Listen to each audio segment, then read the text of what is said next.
Tá, gravando, vamos lá. João Pedro, funcionário público, a pedido da parte interessada, para constar em processo penal, emite certidão na qual consta a existência de fatos registrados na repartição pública devidamente narrados no documento expedido, ofensivos à reputação de Júlio César. Milton Júnior, funcionário do foro local, ao ver a certidão, espalha, entre aspas, tais fatos que eram contra a dignidade sexual de Júlio. Este processa tanto o servidor João quanto Milton, que espraiou a notícia. Informe se ambos podem ser punidos, fundamente. Bom, eu peguei aqui, por exemplo, deu acaso que eu estou conversando com a Ana, eu peguei o dela, ela respondeu certo, só faltou a fundamentação no artigo científico, Ana, para uma prova de OAB ou de concurso, teria um desconto, só por falta do artigo. Colocou assim, quanto a João Pedro, que é o funcionário público, né, não há que se falar em responsabilização. Isso porque se limitou a fazer constar o conteúdo em certidão que lhe foi solicitado. Admite-se no ponto a exceção da verdade, por ter a situação sedado enquanto João exercia sua função. Bom, a exceção da verdade está lá no artigo da difamação, né, que é o 139, parágrafo único. A exceção da verdade somente se admite se o ofendido é funcionário público e a ofensa é relativa ao exercício de suas funções. Então, a pessoa que pediu a certidão registrou uma ocorrência contra o funcionário público que fez a certidão. Esse funcionário público, ou melhor, desculpa, o sujeito, então, processa o funcionário público. E o funcionário público pode comprovar a veracidade dos fatos porque estão numa repartição pública devidamente registrados. Ou seja, vamos pegar os nomes deles aqui para ficar certinho. O Milton é o servidor do fórum que espalhou. O Júlio é o que registrou a ocorrência, entrou com processo, enfim, contra o João Pedro e contra o Júlio. Contra o Milton, melhor dizendo. Então, Júlio César pediu a certidão. Sai a certidão com dados ofensivos. Ele ingressa, o Milton, que é funcionário também do fórum local, espalha o teor da certidão. Júlio César, vítima, então, de difamação, registra ocorrência contra os dois servidores, o João e o Milton. Ocorre que o João é funcionário da repartição e cumpriu seu papel e narrou o que tinha na certidão. O Milton não tinha nada a ver com a história, só passou na mão dele para trabalhar lá no cartório e espalhou a notícia. Então, segundo o artigo 139, parágrafo único, a exceção da verdade somente se admite se o ofendido é funcionário público e a ofensa é relativa ao exercício das suas funções. Então, no momento o que ele expediu a certidão, ele vai comprovar que foi só o trabalho dele, uma certidão, que ele não está efetivamente difamando o sujeito. Então, ele não responde por nada. E o outro, sim, o outro responde. O servidor do fórum responde, então, pelo crime de difamação. Está certa a resposta, então, da Ana, apenas tem que fundamentar no artigo correto, Ana, para não ter problema em uma prova. Certo? Alguma dúvida, alguma pergunta, pessoal? Entenderam? Esse negócio é meio complicado, a gente se embaralha às vezes para fazer o comentário correto. Certo? Nenhuma dúvida? Entenderam, então? Então, vamos para a aula. Então, hoje a gente começa no constrangimento ilegal e semana que vem a gente entra nos crimes contra o patrimônio. O que é o constrangimento ilegal? Vocês estão vendo a tela, né? Qualquer coisa vocês me avisam.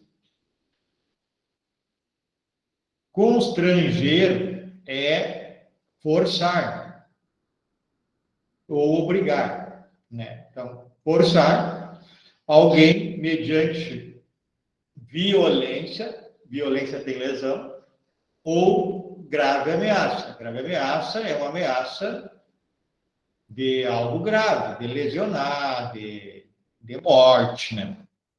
Ou depois de haver reduzido por qualquer outro meio, por exemplo, duas ou três pessoas inibem outra, seguram outra, cercam outra, é qualquer outro modo, a capacidade de resistência.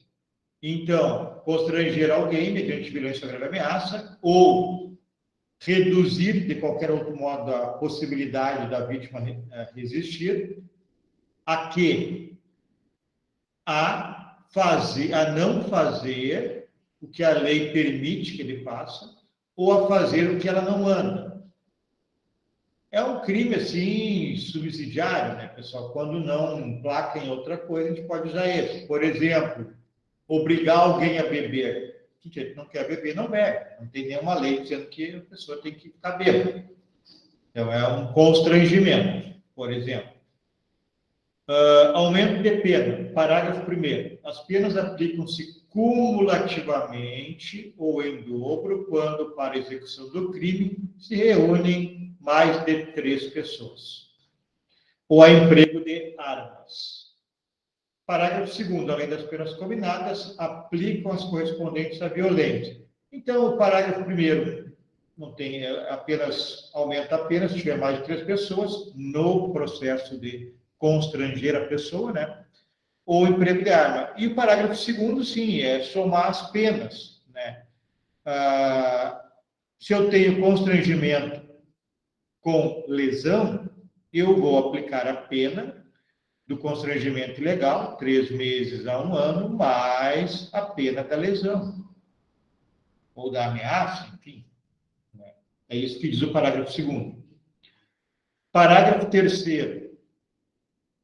Bom, aqui é uma isenção, pessoal. Não se compreendem na disposição deste artigo a intervenção médica ou cirúrgica sem o consentimento do paciente ou de seu representante legal, se justificada por iminente perigo de vida. Ou seja, o paciente vai fazer uma cirurgia, ele ou o representante autoriza o médico lá no hospital. Agora, se o sujeito chega com risco de vida, não há exigência que o médico pegue a autorização da pessoa que vai ser submetida à cirurgia ou de seus representantes. Então, aqui isenta o médico de um delito de constrangimento, com lesão corporal, de um constrangimento com homicídio culposo, está isento pelo artigo 146. Parágrafo 3º. E o inciso 2, quando se constrange alguém para impedir o suicídio. Então, o indivíduo quer se suicidar, aí chega lá, empurra, amarra, ata, tranca dentro de uma peça, lá de um quarto, enfim. Então, não se trata de constrangimento ilegal, nem de algum crime que tenha sido praticado conexamente, né, como cárcere privado, etc.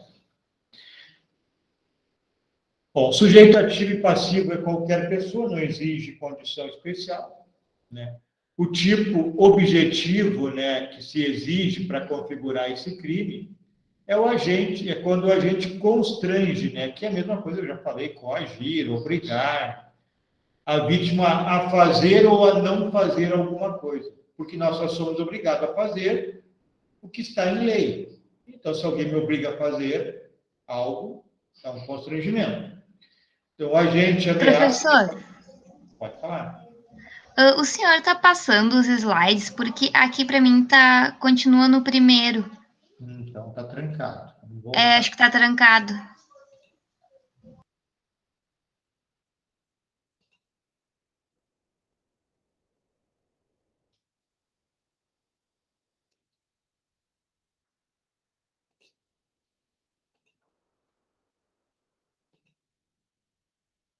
Professor, só aproveitando aqui rapidinho, posso fazer uma pergunta? Sim.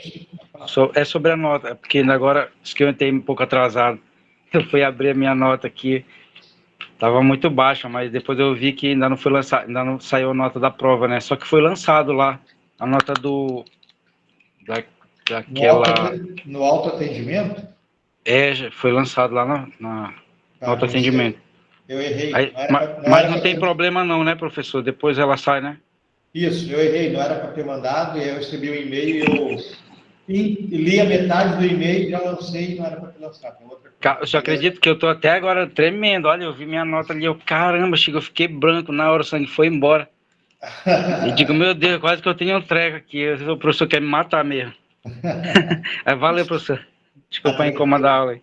Eu não sei exatamente o dia que sai essa nota, mas acho que é 7 dias, se eu não me engano, 7 dias após o último dia da prova.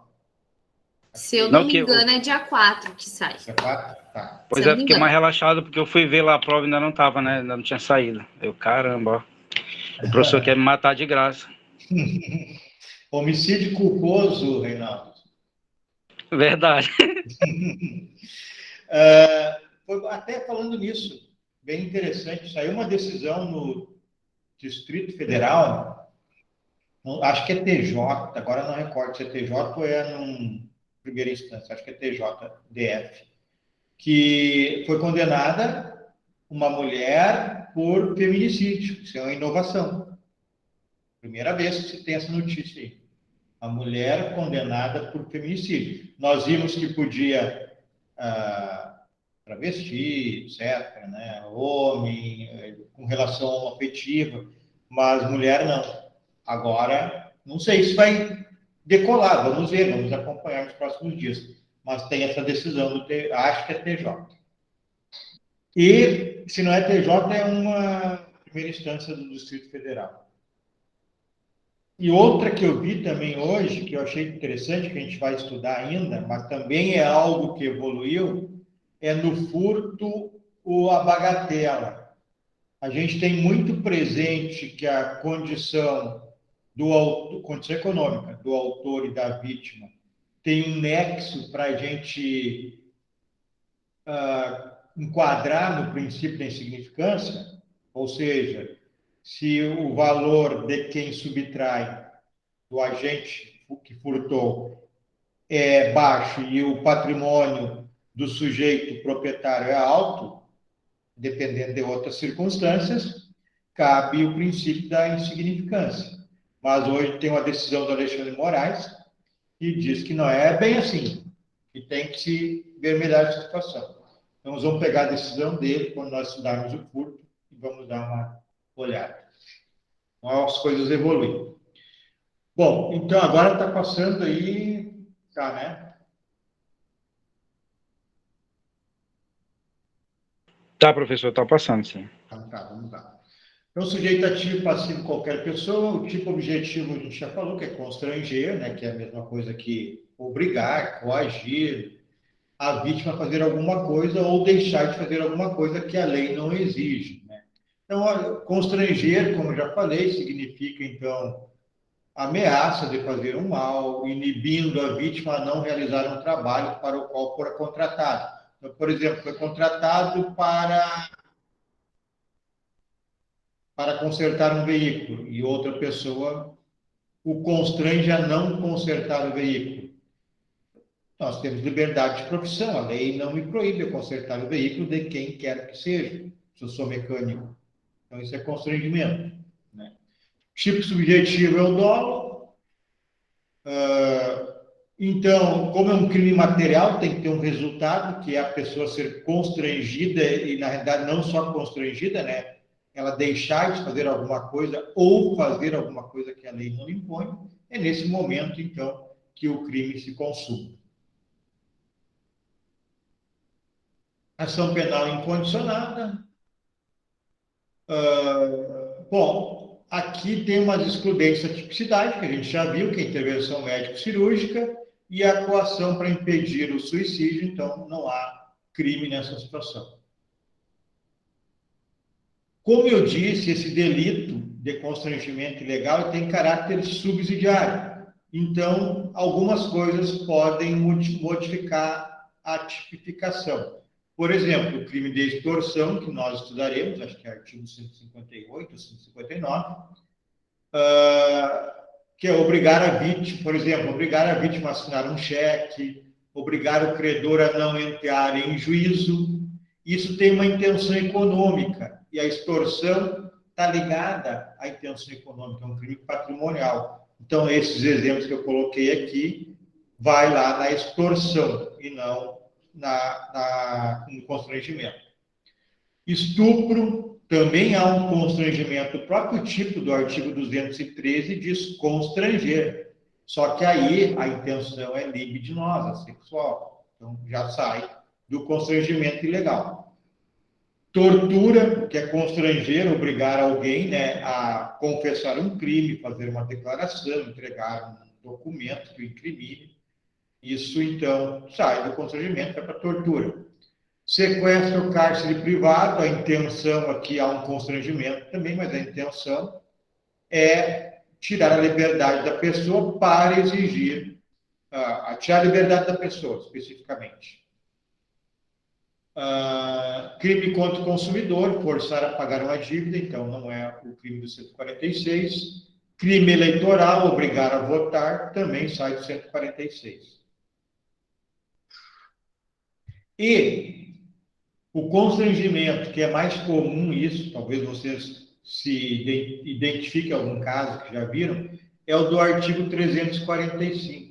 Alguém, não sei se a Ana está com o Código Penal aberto, puder ler para mim 345, que esse constrangimento é para obrigar a pessoa a fazer a realizar algo que, embora legítimo, é arbitrário, ele configura o crime do 345 e não do 146.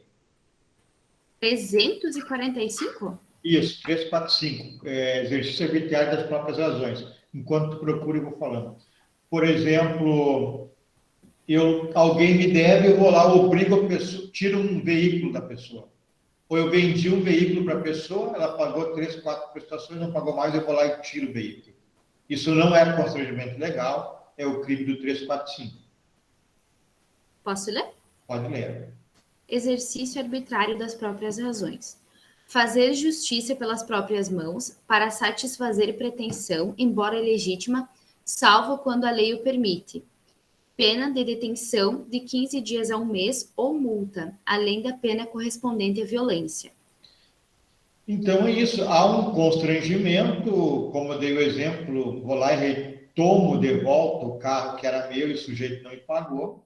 Isso é justiça com as próprias mãos, então tem que ser feito via judicial, para não virar uma selva, né? Todos contra todos, como dizia o Hobbes. Então, nesse caso,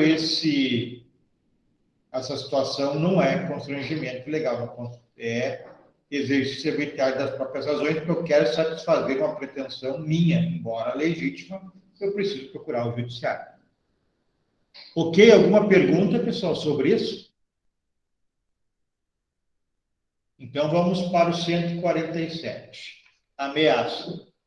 O crime de ameaça, né, pode ser exercido por palavras, por escrito ou gesto, ou qualquer outro meio simbólico de causar-lhe mal injusto e grave.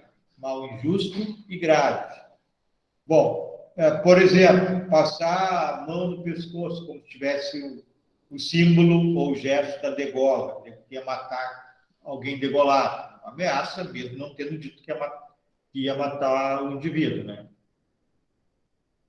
Esse crime exige que o sujeito entre com a queixa-crime, né? Que é um crime de ação privada, mas inicialmente tem um JEC, como vocês já estudaram.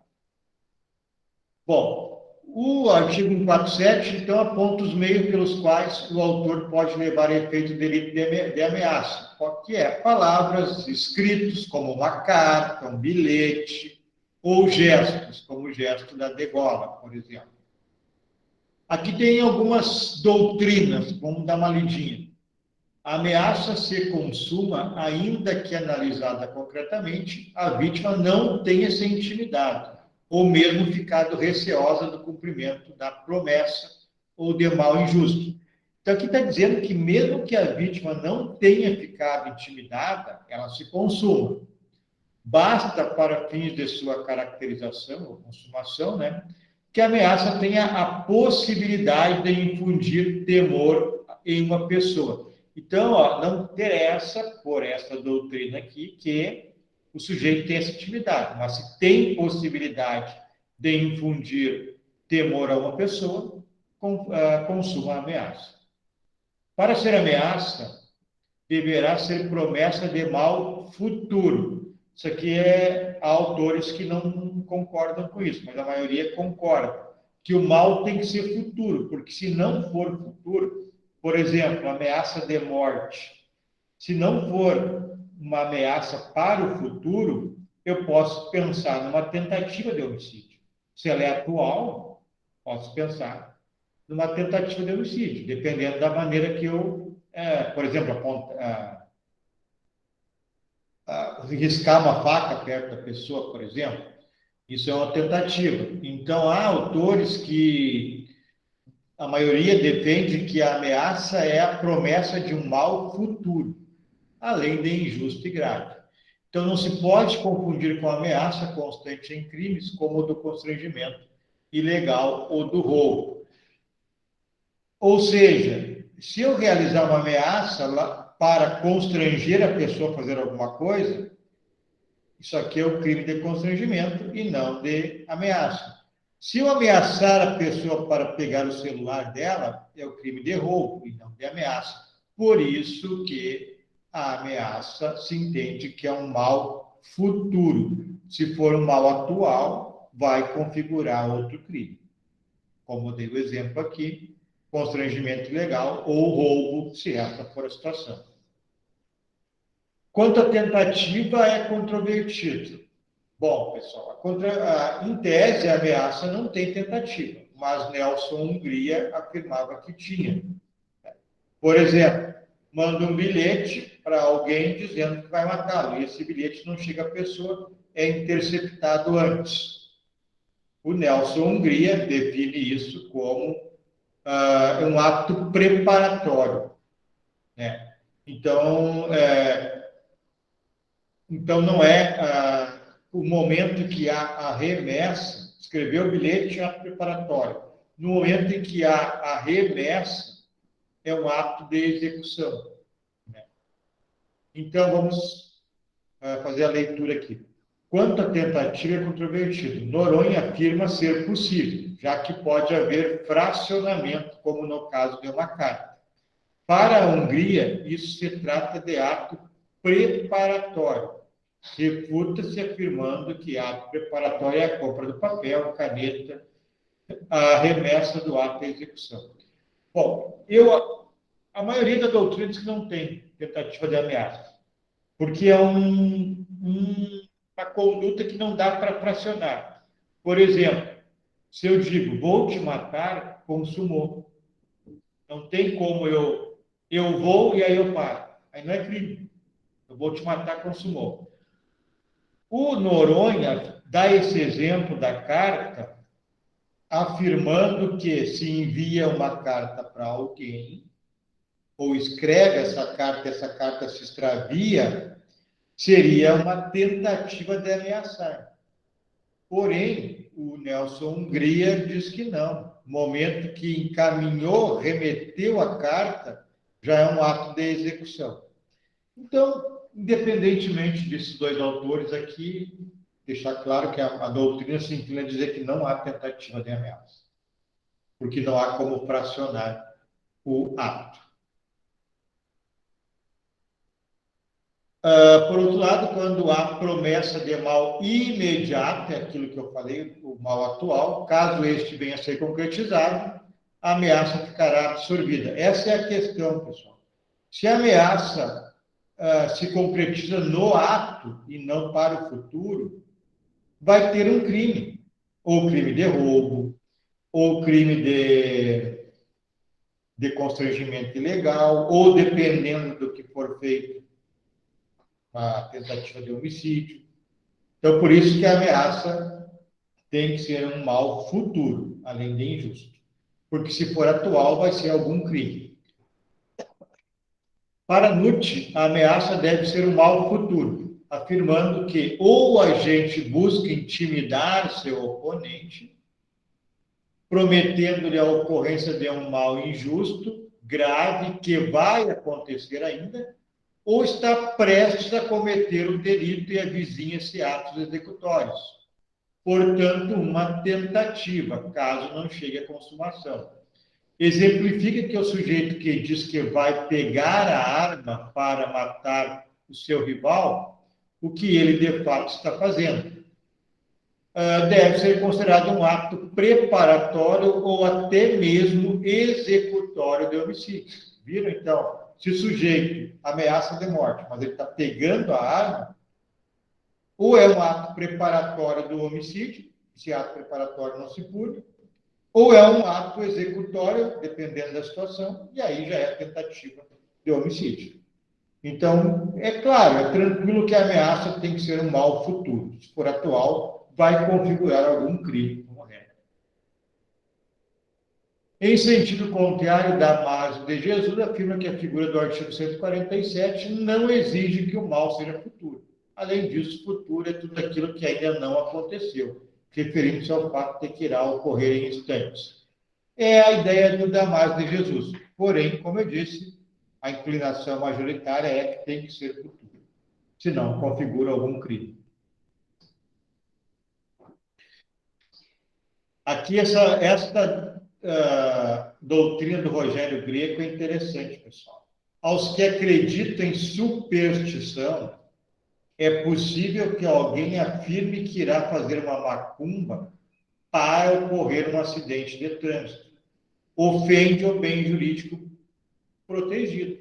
Então, há responsabilização. Então, uma ameaça de que vai fazer um trabalho, acho que chamam isso de trabalho, né? De uma macumba, para que a pessoa morra no acidente de trânsito. Rogério Greco entende que pode configurar uma ameaça. É algo assim discutível, né, pessoal? Mas eu estou trazendo algumas ideias que existem para vocês verem as possibilidades. Outra dúvida que existe é a ameaça proferida em estado de ira ou cólera, quando as pessoas estão com o ânimo muito alterado.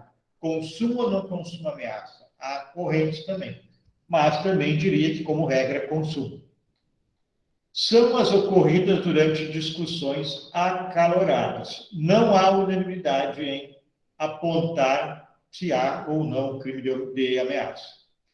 Vamos lá, então, algumas doutrinas. As ameaças proferidas no ímpeto da cólera não são imputáveis e devem ser consideradas como mera expressão jactanciosa.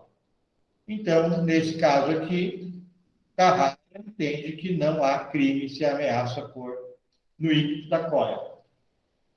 Fragoso, não há crime se a ameaça constitui apenas uma explosão de cólera. Mais um que diz que não há crime. Vamos ver quem diz que há. Apesar da autoridade dos renomados autores, acreditamos que permissa alheia não ser essa a melhor posição. Isso porque grande parte das ameaças são proferidas enquanto a gente se encontra em estado colérico. Então, o Rogério Greco entende que é crime, sim, a ameaça no momento de raiva. César Roberto Bittencourt, a cólera ou a raiva não exclui a intenção de intimidade. Então, é crime ameaça, sim. E aqui observe-se que para caracterizar a ameaça não há necessidade de que o agente efetivamente tenha intenção real de cometê-lo. Basta que seja capaz de infundir temor. Então, aqui está dizendo que para consumar a ameaça, não há necessidade de que ela vá se realizar no futuro. Ela vai se consumar no momento que intimidar a pessoa, ou tenha potencial para intimidar. E esses dois autores aqui, e a doutrina mais nova e majoritária, diz que é ameaça, sim, no momento da cólera ou da raiva, as palavras proferidas. Bom, ameaça proferida em estado de embriaguez. Aqui, pessoal, a defesa que se faz é que há, sim, óbvio, né, ameaça realizada por alguém embriagado, porém, se o sujeito estiver tão embriagado que não tem a mínima possibilidade de se sustentar, né, em pé, ou da prática do que ele está falando, acaba não se consumando. Então, vamos ver o que diz o Prado, que Luiz Reis Prado. Parte da doutrina afirma que, nesse caso, a embriaguez afastaria o dolo do agente. A exemplo de Luiz Reis Prado, que esclarece não poder ser havido como séria ameaça realizada em estado de embriaguez. Então, o Reis Prado diz que não há ameaça. Rogério Greco, se o agente estiver embriagado a ponto de não saber o que diz, não teremos condições de identificar o dolo. Então, há uma possibilidade de não ser ameaça proferida pelo embriagado, mas viram, como diz o Rogério Greco, e é isso aqui que é o mais aceito. O sujeito nem sabe o que está falando de tão embriagado que não tem como verificar o dolo do que ele fala, porque nem ele sabe o que quer fazer. Então, regra, há ameaça quando o sujeito está embriagado, o agente que profere a ameaça. Porém, segundo o Rogério Greco, poderá excluir essa ameaça se for uma embriaguez muito contundente. Fala, Marcelo. Boa noite, professor. Boa noite. Eu fiquei com dúvida só na questão da situação de raiva ali, né? Estado colérico e tal. Tu mostrou alguns dizendo que sim, outros dizendo que não. Qual é a majoritária, assim, na doutrina? Que há ameaça. Que há ameaça, tá, beleza. Obrigado, professor. Valeu. Bem, pessoal, tem aqui o artigo 147A, que é o chamado stalking, né, que é um crime novo, o crime de perseguição. É aquele delito que se consuma quando há uma reiteração de atos, que nós chamamos de perseguição ou stalking. Há uma incomodação, né, no sentido de reiterar condutas, como ficar mandando WhatsApp, perturbando a pessoa, ficar seguindo a pessoa, tirando foto. Então, esse é o crime de stalking ou perseguição. O tipo penal novo, 147A, é perseguir alguém reiteradamente e por qualquer meio ameaçando a integridade física ou psicológica. Bom, então aqui é uma perseguição reiterada que se faz por qualquer meio, presencialmente, WhatsApp, telefone, que cause transtorno, né, à integridade física ou psicológica da vítima, restringindo a capacidade de locomoção, ou seja, fica cercando a pessoa, ou de qualquer forma invadindo ou perturbando sua esfera de liberdade ou privacidade. 6 meses a 2 anos é a pena, e os aumentos são: pena até a metade é o aumento se for praticado contra criança, adolescente ou idoso, contra mulher por razões da condição do sexo feminino, nos termos do parágrafo 2º, ato 121, ato feminicídio, que a gente já viu, né, pessoal? Isso aqui, então, a gente já estudou no feminicídio, que é uma condição objetiva, ou seja, se o sujeito tem alguma relação com a mulher, se ele persegui-la, mandando WhatsApp, vai ter esse aumento de pena aqui, que é a configuração do 121 lá do feminicídio. Mediante concurso de 2 ou mais pessoas ou com emprego de arma. Então, o aumento de pena tem essas 3 figuras aí. O parágrafo 2º, as penas desse artigo são aplicáveis sem prejuízo das correspondentes à violência. Então, se além de ficar mandando WhatsApp, por exemplo, ainda agredir a pessoa, soma-se as penas. Parágrafo 3º.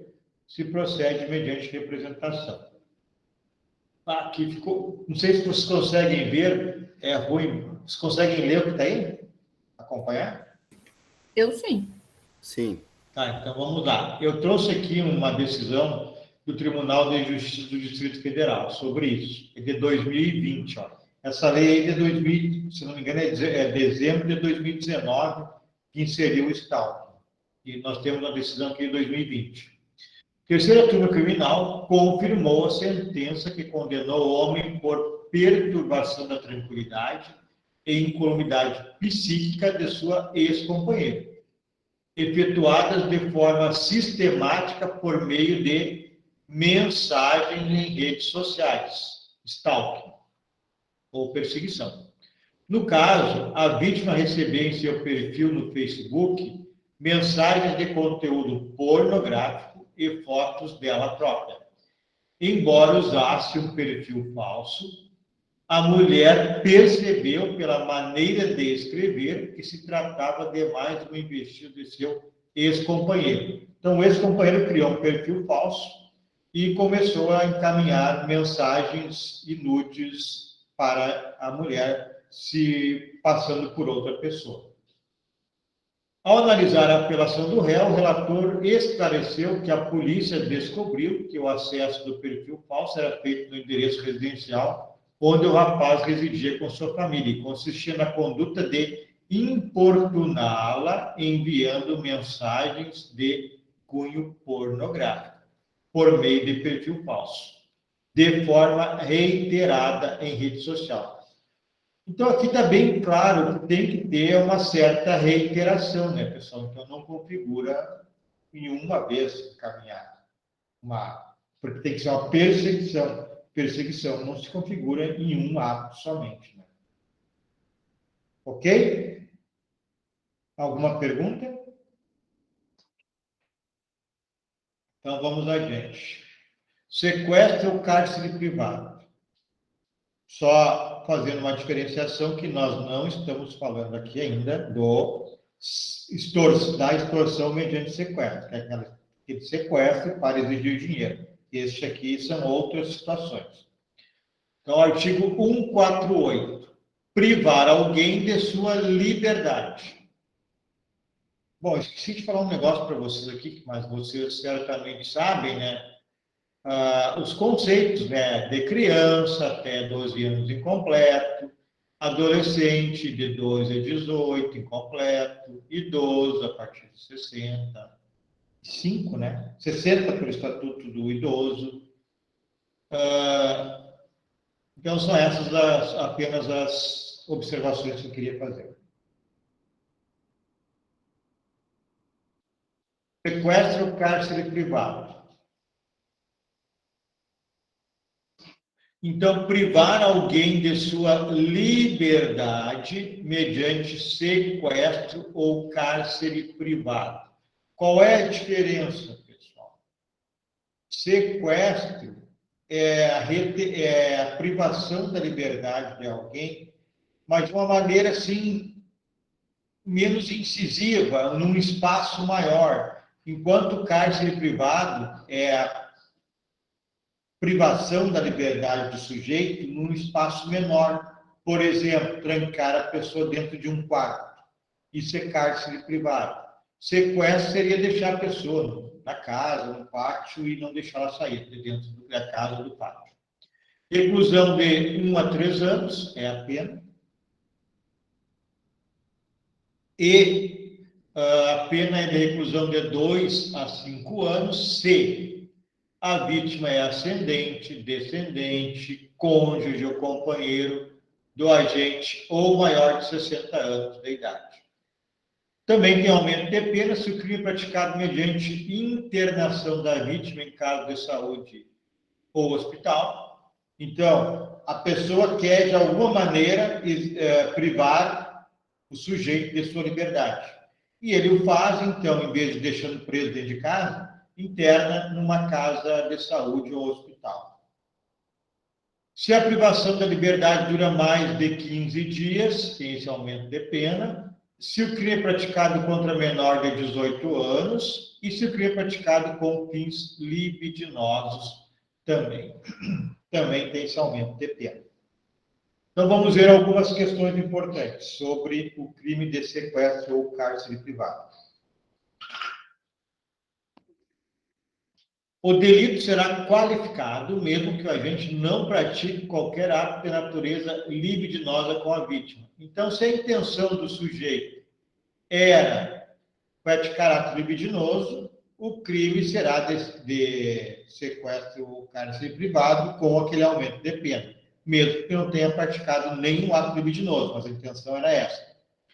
No entanto, se vier a praticá-lo, haverá o chamado concurso de crimes, respondendo a agente pelo sequestro em concurso com o delito sexual de estupro. Então, o sujeito retém a pessoa, priva da liberdade, e passa a exercer o ato sexual do estupro. Então, eu terei o artigo que nós estamos vendo, 148, mais o 213. Se realizar, então, o ato sexual, o estupro. Se não realizar, fica no 148 com aumento de pena. Que é aqui, né, pessoal? Inciso 5 do parágrafo 1º. Entenderam? Tudo certo isso? Parágrafo 2º. Se resulta a vítima em razão de maus tratos ou da natureza da detenção, grave sofrimento físico ou moral, a pena vai até 8 anos. Bom, maus tratos para o Nelson Hungria, se deve entender qualquer ação ou omissão que possa causar dano ao corpo ou à saúde do sujeito, ou vexá-la moralmente, exercer violências, privá-la de alimentos ou da possibilidade de asseio, tomar banho e ir ao vaso sanitário, né? Sujeitar a zombarias cruéis, por exemplo. Então, se configura esse parágrafo 2º com aumento de pena, maus tratos. Não dar agasalho contra o frio. Se dos maus tratos resultar lesão corporal ou morte, haverá concurso material. Então, eu poderei ter, além do 148 qualificado, mais o 129 ou 121, por exemplo, dependendo do resultado. A expressão natureza da detenção, que está aqui, né? Lembrem, ó. Ou natureza da detenção, para qualificar e aumentar a pena, quer dizer o quê? Refere-se ao modo e condições objetivos de detenção. Meter a vítima a ferros, por exemplo, algemá-la, botar numa corrente, num tronco, a insalubridade do local, forçada promiscuidade da vítima com gente de classe inferior à sua, exposição de vítima a males perigosos, a males ou perigos, né, que excedem aos da forma simples do crime. Então, a natureza é isso aqui, ó, que eu acabei de citar aí.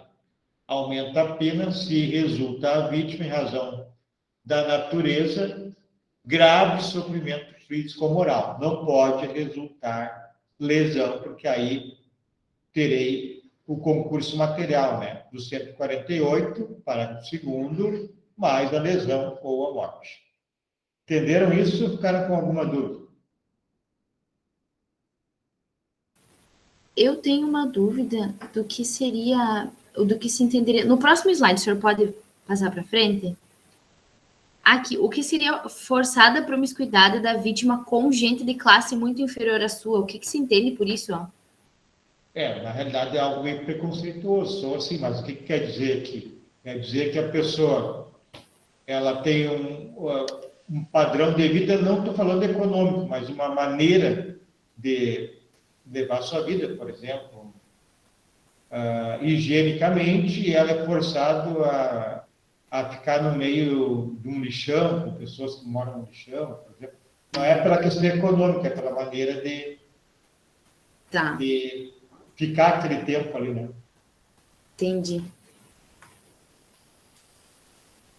Uma decisão do TJ Distrito Federal. No entanto, há pequenas diferenças entre condutas criminosas no crime de sequestro. Olha só a diferença. Ó. A vítima possui maior liberdade de locomoção. Por exemplo, fica detida em uma fazenda, onde ela pode circular pela propriedade. E o cárcere privado, a vítima quase não tem como se locomover. Então, o que eu falei, o crime é um só, é sequestro ou cárcere privado, mas os dois são diferentes. Só que tanto faz. Se mantém a vítima num espaço amplo, é o 148, na modalidade de sequestro. Se mantém num espaço exíguo, é o 148, na modalidade de cárcere privado. Questão de comprovada restrição de liberdade da vítima por razoável lapso temporal. Olha só, agora vem umas coisas interessantes aqui para diferenciar alguns crimes. Sem o seu devido consentimento, não há como se acolher tese absolutória quanto ao delito de cárcere privado. Então, deixou a pessoa retida por razoável lapso temporal, é crime, cárcere privado. Não tem como haver uma absolução dizendo que não há crime. Não há qualquer dúvida de que o acusado restringia a liberdade física da vítima, mantendo-a trancafiada no interior da residência, na companhia de seus filhos. Então, aqui nós temos cárcere privado, manter dentro da residência. A conduta descrita na peça acusatória amolda-se perfeitamente ao tipo penal do artigo 148. Qual é essa conduta, pessoal? Isso aqui é importante. Ó. Após a consumação do delito de roubo, os agentes efetuam a conduta de privar a liberdade de locomoção das vítimas, o que só veio a cessar com a intervenção dos policiais que efetuaram o flagrante. O que quer dizer isso aqui, pessoal? O crime de roubo do artigo 157, ele tem um aumento de pena se há privação da liberdade. Mas eu poderei ter dois crimes, o 157 mais o 148, em vez de ter só o 157 majorado. Quando esse lapso temporal que as pessoas ficaram detidas, privadas de sua liberdade dentro de um banheiro, por exemplo, por um lapso temporal grande, né? Um bom período. Nesse caso, não haverá, então, a incidência de 157 majorado, e eu terei 157 mais o 148. Entenderam a questão? Então, se um roubo à residência coloca as pessoas no banheiro, no momento que eles saem, logo depois as pessoas conseguem se desvencilhar, abrir a porta, eu terei roubo majorado pela privação da liberdade. Agora, se as pessoas ficam um tempo considerável, no caso aqui houve até a necessidade da intervenção da polícia para abrir a porta do recôndito, né, da peça, então eu terei também o crime do 148. Conseguiram compreender isso? Então vamos lá. Professor, eu tenho uma dúvida prática. Hoje eu estava olhando um procedimento e seria um procedimento de maus tratos contra um idoso, consistente no fato de que saíram de casa e deixaram o idoso trancado, tinha uma corrente na porta. E aí ele gritou por socorro, e, enfim, a brigada arrombou a porta e tiraram o idoso. Nessa situação, deu para entender no procedimento que foi um curto lapso de tempo que o idoso ficou em casa nessa situação. Nesse caso concreto que eu olhei hoje à tarde, se esse idoso tivesse ficado por um longo período de tempo, então, ao invés de ser um delito de maus tratos, poderia configurar o cárcere? Como ele ficou em casa, trancado, com corrente e tudo mais? Entendi.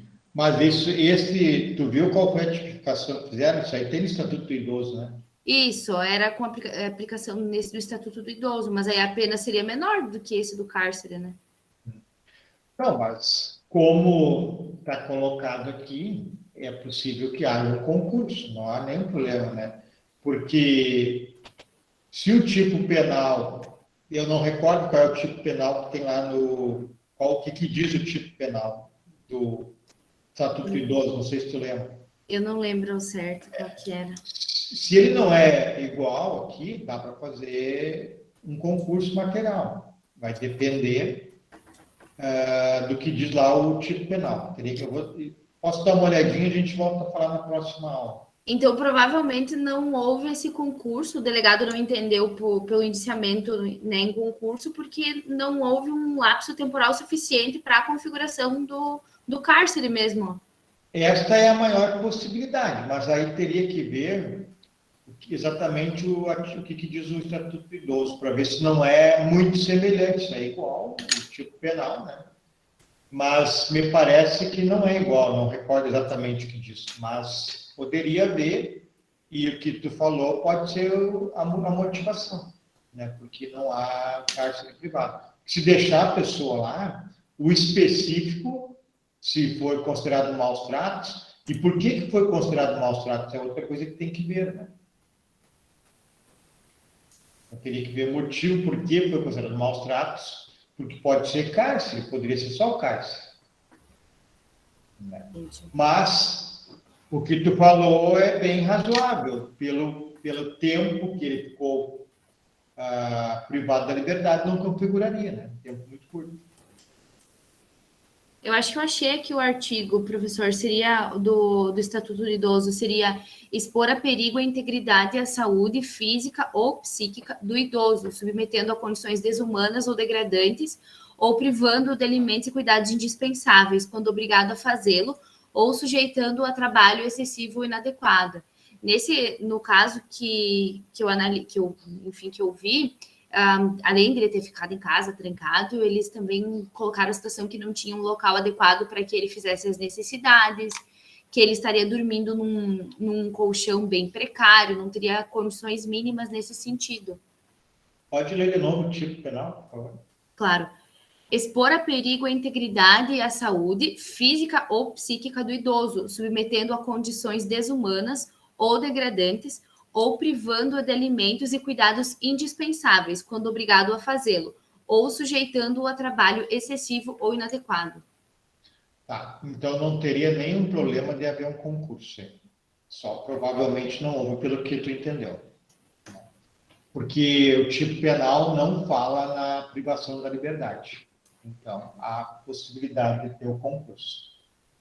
Não houve, provavelmente, pela tua interpretação. Certo? Certo, obrigada. Tá bem. Então, vamos lá. Bom, aqui está falando do roubo, aqui tem uma decisão também interessante. Ó. Sequestro e roubo com pena especialmente agravada pela restrição de liberdade da vítima. Se durante a prática de um crime de roubo, a vítima for privada de sua liberdade por um período relativamente curto, teremos então somente o crime de roubo, majorado, do 5.7. Se for por um período longo a privação, podemos raciocinar em termos de concurso material entre o delito de roubo e de sequestro. Então, aquilo que a gente tinha falado na decisão anterior, na lâmina anterior. Entendido isso, acho que não há problema, né? Bem tranquilo, né? Então, vamos adiante. Em concurso material, caracterizados restam os delitos de cárcere privado, artigo 148, e roubo simples, 157, é o que nós estamos falando. Bom, vamos tocar mais esse slide aqui, 21 e 35. Redução à condição análoga à de escravo. Em primeiro lugar, tem que deixar bem claro que isso aqui não é crime de escravidão, que não existe escravidão. Então, é condição semelhante a de tratamento dos escravos, não é crime de escravidão. Então, o artigo 149 diz reduzir alguém à condição análoga à de escravo. Então, é dar um tratamento semelhante ao que era dado aos escravos. Quer submetendo a trabalhos forçados, olha aqui as condições.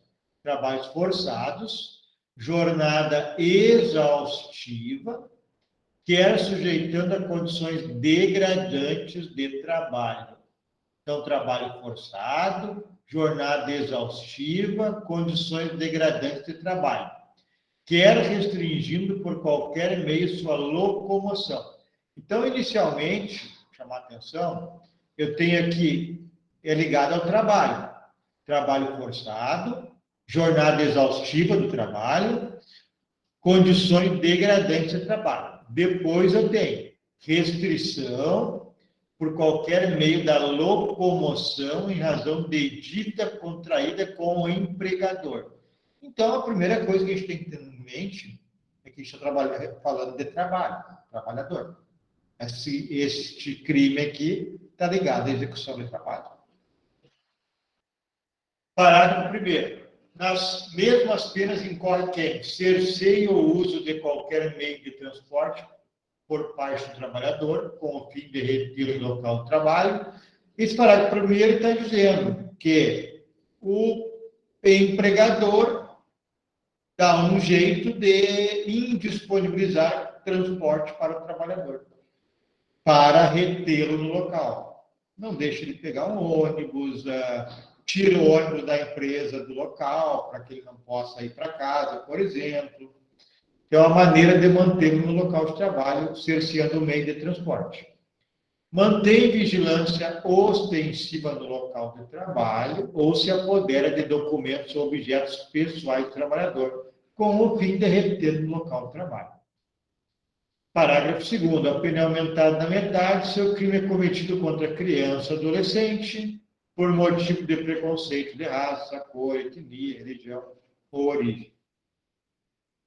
Bem jurídico protegido é a liberdade individual. O crime fere a dignidade humana, despojando-a de todos os seus valores éticos e sociais.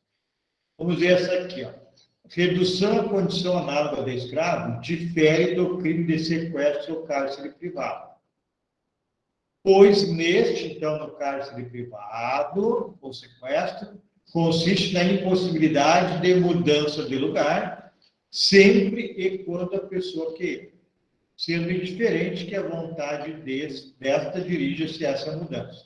Enquanto naquele, então, agora sim, ó, condição análoga do escravo, embora também se proteja a liberdade de autolocomover-se do indivíduo, ela vem acrescido de outro valor preponderante, que é o amor próprio, o orgulho, dignidade do indivíduo.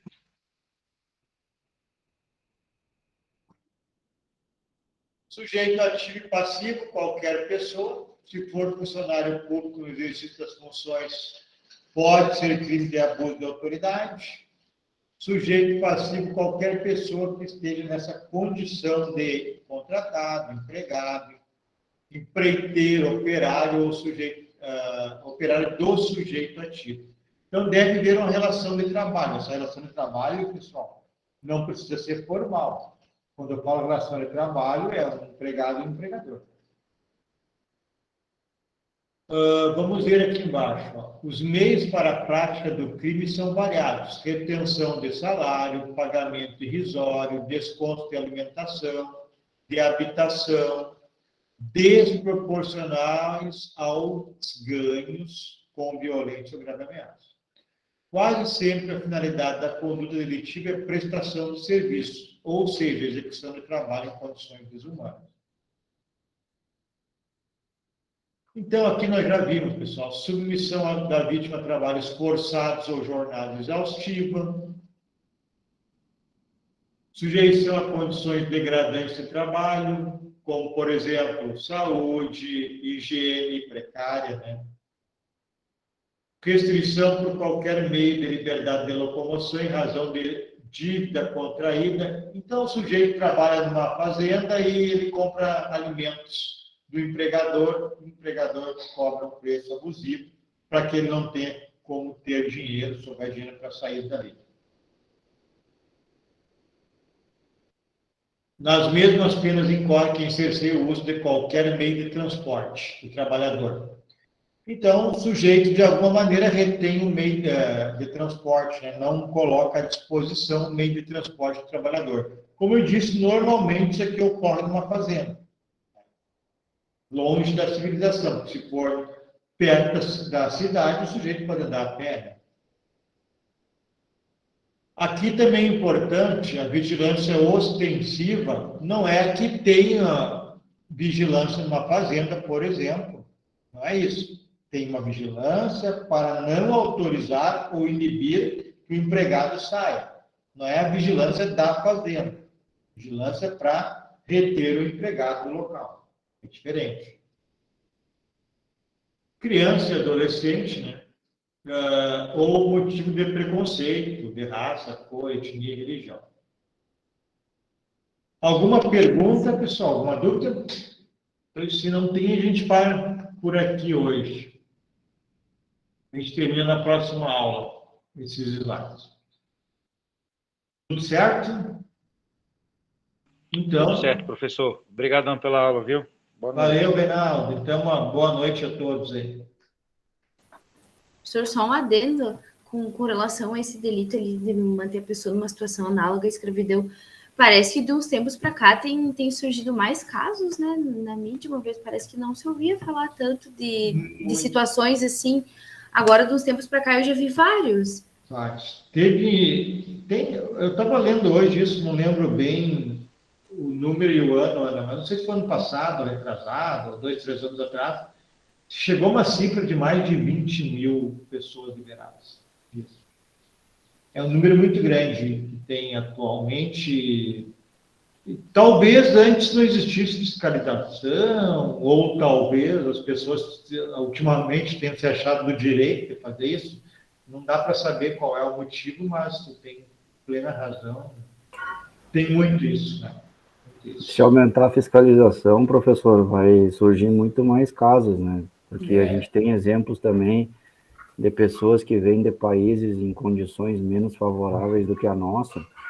Tinha exemplos aí de bolivianos em São Paulo ali trabalhando com, enfim, fabricando roupas e outros. É verdade, né, Renato? E além disso, também, se for o trabalho assim mais longe da cidade, em grandes propriedades, até a fiscalização é difícil, né, de realizar. Não tem mais nem Ministério do Trabalho, né? Pois é. Infelizmente, a gente vive num mundo complicado, né? Que não é que nós sejamos contra o capitalismo, é óbvio que não, é a melhor maneira de se viver, mas infelizmente o dinheiro pesa mais, né, do que o ser humano atualmente. Então, o capitalismo tem que ter um certo limitador, que por vezes, porque o ser humano muitas vezes o ser humano